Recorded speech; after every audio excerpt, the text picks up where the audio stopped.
Hey, what's going on, guys? It's Clay with Results PDR. I wanted to show you an example of kind of what we're looking at when we come up to a vehicle or your door and try to help you out. So check this out.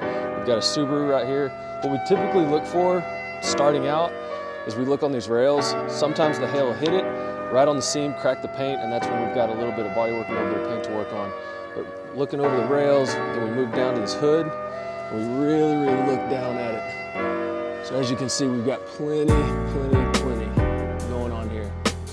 And it's not to be anything concerned about. I mean, yes, it is damaged, but it's easily fixed because our techs, best in the business, we actually go underneath the metal and work it out.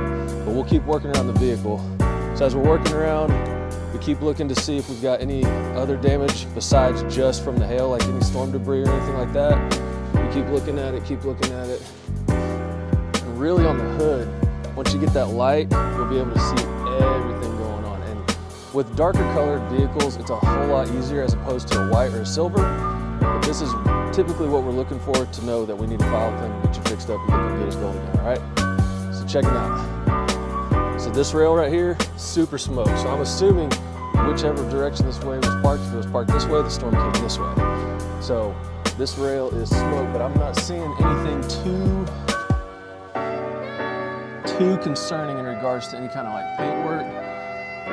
But once we get inside, we'll definitely know the full story of the entire storm that happened. Now with these moldings, yes, these moldings are damaged from the hailstorm, so we'll actually order these from Subaru and get these replaced. So if your vehicle has any trim, like a GMC or Ford, we'll order it from Ford and GM.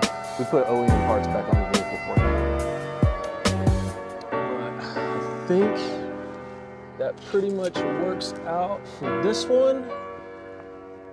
Yeah, so let's take it back inside. We'll go over the lights. We'll circle everything up and get it ready for the adjuster, all right? Again, my name is Clay, Results PDR. Let's talk to you later. See ya.